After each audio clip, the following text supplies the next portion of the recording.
Jadi saya pikir apa yang dikatakan oleh Coach Sintayong ini berdasarkan fakta bahwa persiapannya matang, materi pemainnya juga oke. Bismillahirrahmanirrahim. Assalamualaikum warahmatullahi wabarakatuh dan selamat sejahtera. Selamat kembali lagi ke channel Syahrizan Rajak. Terima kasih kepada teman-teman yang telah subscribe kepada channel ini. Kepada teman-teman yang baru jumpa channel ini, mohon untuk tekan butang subscribe dan juga butang loceng. Okay guys, untuk video reaksi hari ini kita akan react satu video dari channel Bola Bung Binder. Video dia bertajuk Nggak Salah, Shin Tae-yong optimis Indonesia lolos 16 besar Piala Asia. Jadi kita nak react kepada videonya guys. Let's go. Bismillahirrahmanirrahim. Ya.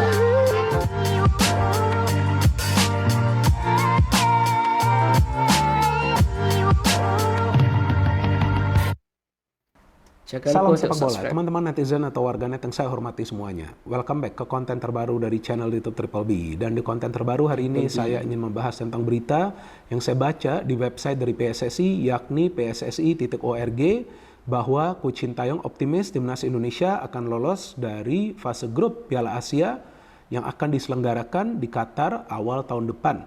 Dan potongan dari berita ini juga saya posting di akun IG saya di story-nya ya. Jadi teman-teman juga bisa melihat nanti di story akun IG saya. Dan saya sangat senang teman-teman membaca berita ini karena memang inilah berita yang saya tunggu karena saya ingin mendengar pendapat atau juga tanggapan dari Coach Sintayong tentang peluang dari timnas Indonesia di Piala Asia nanti. Artinya ketika Coach Sintayong merasa optimis, seharusnya para pemain juga percaya diri. Bukan berarti overconfident ya. Tapi jika para pemain percaya diri, tentu mereka tidak akan khawatir, apalagi takut sebelum bertanding. Dan gak perlu juga takut. Kenapa harus takut sih? Kan nanti lawannya juga manusia, kan bukan robot. Gak perlu takut. Dan saya pun optimis timnas Indonesia bisa lolos dari fase grup. Tapi selain optimis, kita juga harus realistis. Artinya kita jangan memberikan beban yang besar kepada para pemain.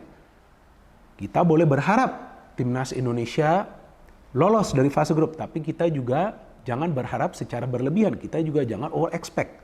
Karena yang paling penting bagi para pemain dari timnas Indonesia, mereka bermain dengan benar. Dan yang penting bagi timnas Indonesia mainnya secara taktis, karena hanya taktiklah yang bisa melumpuhkan tim lawan.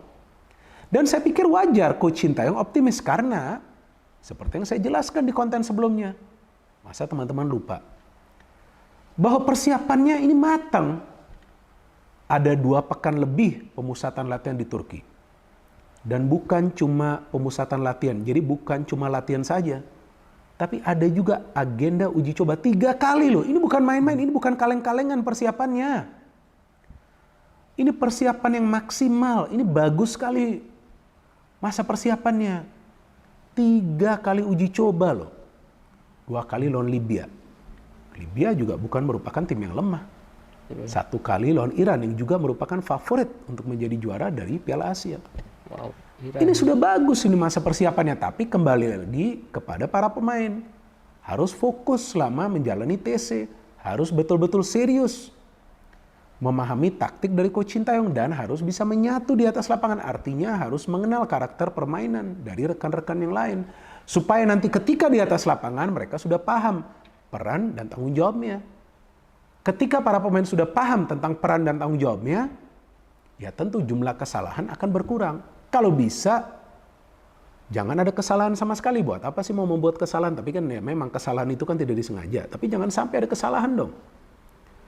Kalau nggak ada kesalahan, saya yakin timnas Indonesia bisa mendapatkan hasil akhir yang positif. Memang lawan Irak itu berat. Berat sekali kalau menurut saya. Tapi kalau taktiknya benar, kalau para pemain betul-betul disiplin, gak keluar dari jalur taktik, gak emosional, gak kelelahan, bisa kok kita mendapatkan 1 poin. Mainnya di venue netral, bukan di kandang Irak. Ada harapan itu teman-teman. Tapi ya para pemain bisa gak bermain dengan benar? Tahu-tahu nanti di atas lapangan kacau lagi mereka, ya kan, gerasa gerusuk kan seperti itu kan. Dan saya juga menjelaskan di konten sebelumnya bahwa ya materi pemain dari timnas Indonesia bagus, terlepas ya, gak ada Stefano Lillipali. Tapi kan ya ini adalah hak dari Coach Sintayong. Saya juga menyayangkan keputusan dari Coach Sintayong tidak membawa Lillipali ya. Kalau dia tidak dimainkan sebagai pemain inti ya taruh aja dulu di bangku cadangan kan. Dia kalau masuk bisa saja mengubah jalannya pertandingan seperti yang sebelumnya dilakukan di pertandingan uji coba lawan Turkmenistan yang ketika saya membuat match review-nya kan saya jelaskan. Dia pemain yang tampil bagus ketika dimainkan sebagai pemain pengganti, tapi it's okay. Buat apa juga kita panjang lebar berdebat tentang keputusan dari Coach Sintayong ini. Yang penting kita support ke depannya. Karena kan yang kita inginkan timnas Indonesia ini bisa bermain baik. Jangan mengecewakan lah. Kalaupun nggak bisa lolos dari fase grup, yang penting mainnya rapi. Kalau bagi saya sudah puas. Ya artinya ada permainan yang taktis, gak ngasal mainnya gitu. Asal. Karena kalau mainnya ngasal bisa dibantai kita lawan Irak. Lawan Vietnam pun kita bisa dibantai. Apalagi nanti lawan Jepang. Percaya deh ngomongan saya. Saya gak bercanda, apalagi saya gak bohong nih. Ya, saya gak pernah bohong ketika saya membuat konten. Saya harus jujur, kita punya peluang, tapi kembali lagi. Ya, peluang ini tipis untuk bisa lolos dari fase grup. Tapi hitung-hitungannya simpel. Kenapa saya katakan simpel? Karena Indonesia minimal bisa menang 1 kali di fase grup. Dan kemudian, kalau kalah lawan Irak, saya ulangi lagi, kalau kalah. Jadi jangan nanti baperan, tiba-tiba kesel ya kan, saya bilang kalah. Kalau kalah, 3 kali itu saya katakan. 4 kali dah. Kalau kalah lawan Irak, kemudian menang lawan Vietnam, kalah lagi lawan Jepang, ya jangan kalahnya juga banyak. Karena kalau menang 1 kali, ya kemudian selisih golnya bagus, maka Indonesia punya peluang untuk lolos sebagai salah satu dari 4 tim peringkat ketiga terbaik. It means ada peluang bagi Indonesia untuk lolos. Jadi Coach Sintayong juga bukannya bercanda, apalagi coba untuk menyenangkan kita, enggak. Coach Sintayong optimis karena dia paham materi pemainnya sekarang sudah oke. Ada 7 pemain keturunan, ada 4 pemain yang bermain di luar negeri jika saya tidak salah. Ada pemain-pemain lain yang perform di Liga 1. Ya, Nadio gak dibawa, ya udah. Karena memang saya juga ngelihat kok performa dari Nadio gak begitu bagus. Di pertandingan lawan Irak kemasukan 5 gol, 1 shot langsung jebol kan. Gak bisa seperti itu juga penjaga gawang. Ya gak bisa menyalahkan juga pemain yang melakukan kesalahan. Kalau pemain udah melakukan kesalahan, kalau kipernya bagus juga masih bisa di-save itu peluang, ya kan? Ya memang saya bukan penjaga gawang, ya, tapi kan saya pengamat yang sudah nonton pertandingan-pertandingan sepak bola. Ya, lokal dan juga mancanegara. Untuk lebih dari 30 tahun. Nah, jadi saya sudah paham kalau penjaga gawang itu bagus, ya defense-nya ini jelek, tapi ya tetap saja sulit dibobol gawangnya. Iya kan? Seperti itu formulanya kira-kira. Tapi ini yang saya senang membaca berita ini, jujur teman-teman. Sampai saya posting tuh kan di akun IG saya di story-nya. Saya senang sekali, artinya ketika Coach Sintayong optimis, tentu diharapkan ya para pemain juga akan bermain dengan keberanian di atas lapangan, nggak perlu takut. Dan memang sih yang penting bagi para pemain dari timnas Indonesia, fokusnya itu adalah bagaimana bisa mengontrol irama permainan. Jangan terburu-buru lah oper bola ke depan. Rekan yang lain belum siap, bola udah dioper. Gimana sih mainnya begitu kan? Ketika lawan Filipina juga caranya begitu. Dan saya menunggu gol dari para penyerang kita. Ada Dendi, ada Dimas, ada Ramadan Sananta, ada Rafael Struijk, ada juga Hoki Caraka. 5 penyerang loh yang akan dibawa oleh Coach Sintayong. Di tengah juga kita punya kreator seperti Ivar Jenner, seperti Marcelino, Ricky Kambuaya gak mengecewakan juga, fighter dia di lapangan tengah. Di belakang ada Rizky Ridho, ada Asnawi, ada Jordi Amat, ada Sandy Walsh, ada banyak pemain. Penjaga gawang tentu Hernando Ari. Jadi saya pikir apa yang dikatakan oleh Coach Sintayong ini berdasarkan fakta bahwa persiapannya matang, materi pemainnya juga oke. Walaupun grupnya ini berat ya. Saya waktu pada saat itu hasil undian dari Piala Asia, saya lihat grup ini, wah, saya udah dalam hati saya, wah ini berat nih Indonesia lolos. Tapi terus saya berpikir, apa sih yang nggak mungkin dalam sepak bola, ya kan? Segala sesuatunya mungkin. Nah, kita sebagai supporter, seperti yang tadi saya katakan, jangan juga memberikan beban yang besar kepada para pemain. Kita boleh berharap, tapi jangan over expect lah ya. Kita berdoa agar timnas Indonesia bisa bermain rapi dan mereka ya bisa lolos dari fase grup. Terus, kenapa sih Indonesia harus lolos dari fase grup? Ya penting dong bagi para pemain, apalagi kan banyak pemain muda, pengalaman mereka ini kan bagus, berharga, dan akan meningkatkan level kepercayaan diri mereka di next event. Apalagi ada beberapa pemain yang kali ini akan bermain di Piala Asia Senior ini, nanti akan bermain di Piala Asia U23. Ya, jika mereka dilepas oleh klub mereka masing-masing, tapi kayaknya akan dilepas lah. So ini, kalau saya sekarang merasa optimisme dari Coach Sintayong ini, ya karena memang dia tentu juga sudah mempelajari ya kekurangan dari timnas Indonesia yang kalah telak lawan Irak, kemudian gak bisa menang lawan Filipina. Tapi intinya satu teman-teman, jangan bermain defensif aja lawan Vietnam nanti. Udah, itu kuncinya. Lawan Irak mau main defensif wajar. Mau lawan Jepang parkir bis, silakan parkir bis. Jangan kan parkir bis, parkir panser. Nggak masalah. Tapi lawan Vietnam jangan bertahan. Kenapa harus bertahan? Itulah target kita untuk mendapatkan 3 poin. Sebaliknya sama juga bagi Vietnam. Nah, jadi saya mendukung 1000%. Coach Sintayong dan juga tentunya timnas Indonesia. Kan sekarang pelatihnya kan Coach Sintayong. Saya mendukung. Ya, 1000%.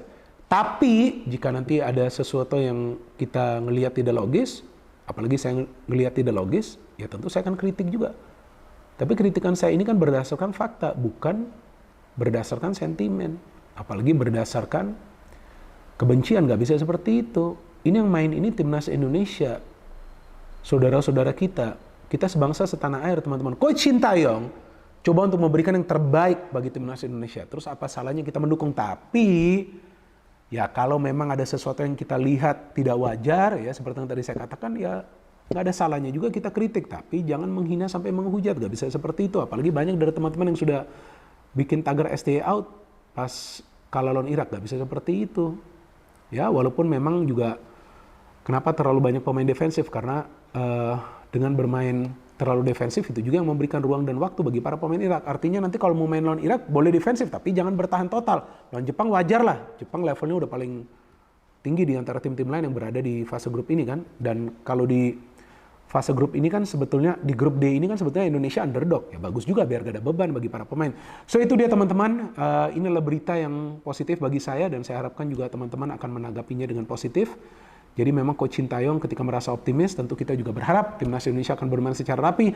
Dan saya sudah tidak sabar menunggu teman-teman nanti 23 nama yang akan dirilis oleh Coach Sintayong akan dibawa ke Qatar untuk berjuang di Piala Asia awal tahun depan.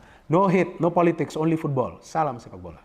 Nah, bagaimana teman-teman? Itu dia perbahasan daripada Bung Binder berkenaan dengan kenyataan yang dikeluarkan oleh Shin Tae-yong. Beliau berkatakan bahawa Indonesia bakal lulus ke 16 besar Piala Asia. Sangat optimis, tetapi chances itu tetap ada teman-teman. Jadi kita kena percaya kepada Coach Shin Tae-yong. Seperti mana yang Bung Binder bahaskan tadi, materi pemain memang sudah cukup guys. Ada pemain mudanya, pemain senior, pemain yang perform, ada pemain-pemain naturalisasi yang bukan biasa-biasa dan ada juga pemain-pemain yang bermain di luar. Wow, memang mantap sekali guys. Sepatutnya Coach Shin Tae-yong optimis kerana Indonesia diletakkan dalam grup D bersama dengan Jepang, Iraq dan juga Vietnam. Jika tidak dapat tempat pertama, kedua memang susah lah. Tetapi untuk tempat ketiga terbaik, insya-Allah mungkin boleh dicapai guys. Tetapi yang penting perlu mengalahkan Vietnam. Itu dia guys, itu kuncinya guys. Untuk lawan Iraq ataupun Jepang memang agak mustahil. Tidak mustahil, dalam bola sepak apa pun boleh jadi. Tetapi dengan Vietnam perlu menang guys. Okay guys, apa pendapat teman-teman berkenaan dengan perbahasan oleh Bung Binder? Memang mantap sekali. Beliau dah nyatakan tadi, beliau adalah pengamat bola sepak. Wow, sudah berpuluh tahun, jadi beliau tahulah Okay guys, apa pendapat teman-teman? Jangan lupa untuk tinggalkan komennya di kolom komentar di bawah guys. Okay, jangan lupa untuk like video ni, like juga video originalnya Bola Bung Binder. Jangan lupa untuk subscribe. Terima kasih kepada teman-teman yang telah subscribe channel ini. Kepada teman-teman yang baru jumpa, mohon juga untuk subscribe channel ini. Kita jumpa dalam video akan datang guys. Assalamualaikum.